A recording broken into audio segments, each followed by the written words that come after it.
Halo semua, perkenalkan nama saya Intan Permatasari dari kelas 2E D3. Pada praktikum pengendali proses ini, saya akan menjelaskan mengenai respon hasil tuning sistem closed loop pada pengendali, terkhusus pada pengendali aras. Tujuan percobaan pada respon hasil tuning sistem closed loop peralatan berpengendali aras yang pertama, mengoperasikan dan mensimulasikan pengendali. Yang kedua, melakukan tuning parameter pengendali PI pada closed loop system.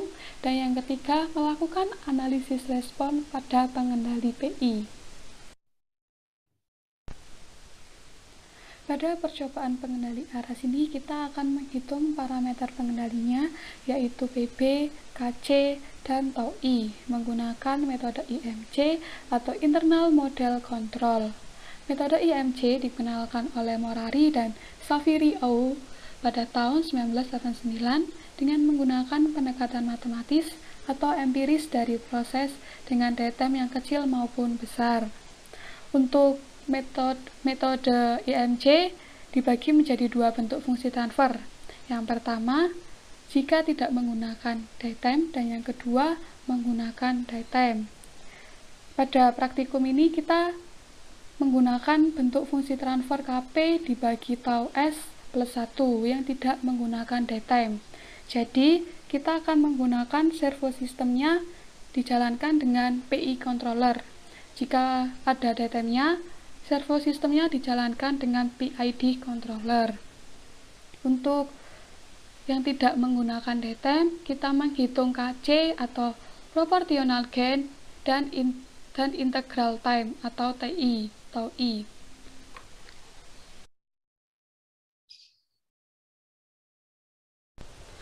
Pertama yang akan kita bahas ada data hasil pengamatan fungsi transfer. Didapatkan dari hasil percobaan KP sebesar 1,3325, tau sama dengan tau P sebesar 1,3 menit, dan tau D atau datemnya 0 atau tidak ada. Dari data hasil pengamatan fungsi transfer, kita akan menentukan nilai parameter pengendali untuk tuning menggunakan metode IMC yang sudah saya jelaskan sebelumnya, menggunakan rumus seperti ini. Lalu kita akan menghitung PB, KC, tau I dalam satuan detik. Untuk P dan PID kita tidak menghitungnya karena nilai tau D atau datemnya tidak ada. Jadi kita hanya menghitung PI-nya saja. Yang pertama akan kita hitung yaitu KC atau proportional gain dengan rumus 1 per KP dikali tau per tau C. Untuk tau C-nya kita menggunakan rumus tau C sama dengan tau per 3 karena tau D-nya tidak ada, jadi kita menggunakan rumus itu. Jika tau D-nya ada, kita akan menggunakan rumus tau C sama dengan 0,5 dikali tau ditambah tau D. Untuk tau C-nya tau per 3, jadi 1,3 menit dibagi 3 dihasilkan 0,433 menit. Karena kita akan menjadikan satuannya dalam detik, jadi kita kali 60. 0,433 dikali 60 dihasilkan 26 detik. Lalu dari KC ini 1 per KP-nya 1,3325 dikali dengan taunya sebesar 1,3 menit dikali 60 dibagi dengan 26 detik sehingga dihasilkan KC sebesar 2,25141. Dari hasil KC ini kita akan menentukan nilai PB dengan rumus 100 dibagi KC, yaitu 100 dibagi 2,25141. Dihasilkan PB sebesar 44,417. Lalu kita akan mencari tau I, yaitu untuk tau I-nya sama dengan tau P. Jadi di tau sama dengan tau P kan dalam satuan menit. Jadi kita kali dengan 60. 1,3 dikali dengan 60 dihasilkan 7,8. Untuk tau D-nya kita tulis tidak ada atau 0. Selanjutnya pembahasan kedua ada data hasil pengamatan tuning dengan tipe servo pengendali PI. Pada hasil percobaan diketahui SP1 sebesar 30%, SP2 sebesar 50%, PB, tau I, dan tau D didapatkan dari hasil perhitungan yang pertama. Untuk PB-nya sebesar 44,417%, untuk tau I sebesar 78 detik, dan tau D-nya tidak ada. Berikut ini merupakan data pengamatan hasil turning. Diperoleh waktu dan persen PV. Dari hasil pengamatan ini kita akan membuat suatu grafik dan kita akan menganalisisnya. Berikut ini merupakan grafik persen PV terhadap waktu kurva hasil turning dengan sumbu X merupakan waktu dalam detik dan sumbu Y merupakan persen PV. Yang pertama akan kita cari garis lurus yaitu SP1 sebesar 30.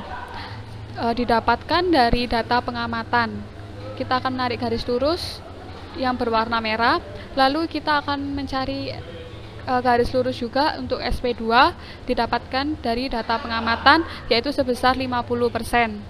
Setelah SP2 kita akan mencari nilai akhir atau PV. Nilai akhir ini didapatkan dari saat grafik atau kurva mengalami steady state.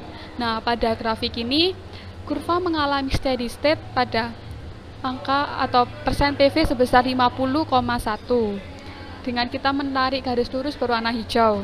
Lalu kita akan menganalisis parameter respon hasil turning yang terdiri dari overshoot dengan rumus A per P. A merupakan jarak puncak 1 dikurangi nilai akhir dan P merupakan jarak nilai akhir dikurangi nilai awal mula-mula muncul grafik.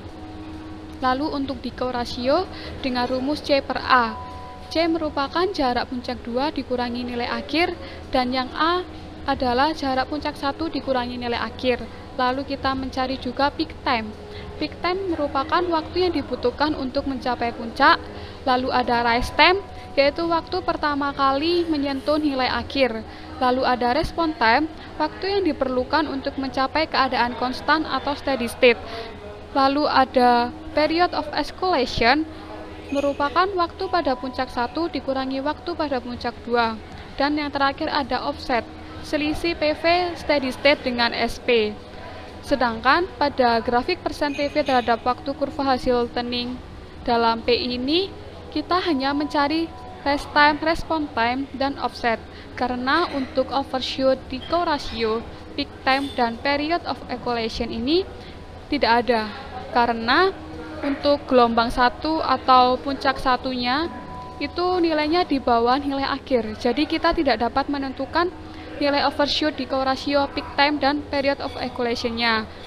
Syarat dari kita menentukan overshoot dan decay ratio, peak time itu saat grafik atau gelombang satunya itu di atas nilai akhir, baru kita bisa menentukannya.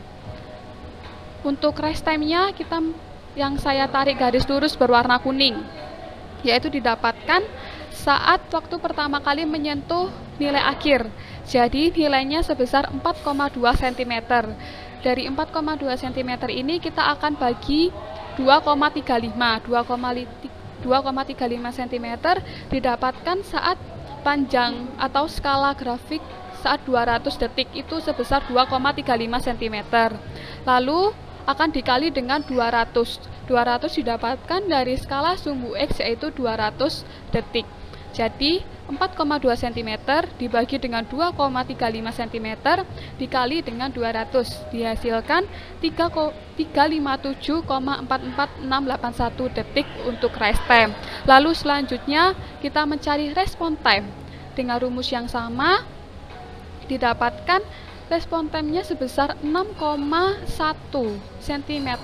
Lalu kita bagi juga dengan 2,35 cm dan dikali dengan 200.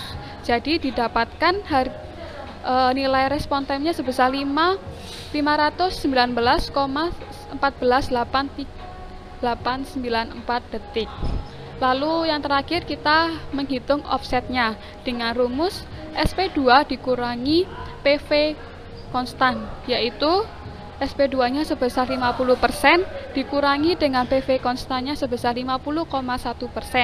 Jadi didapatkan nilai offsetnya sebesar min 0,1%. Sekian presentasi dari saya. Apabila ada salah kata, saya mohon maaf. Terima kasih.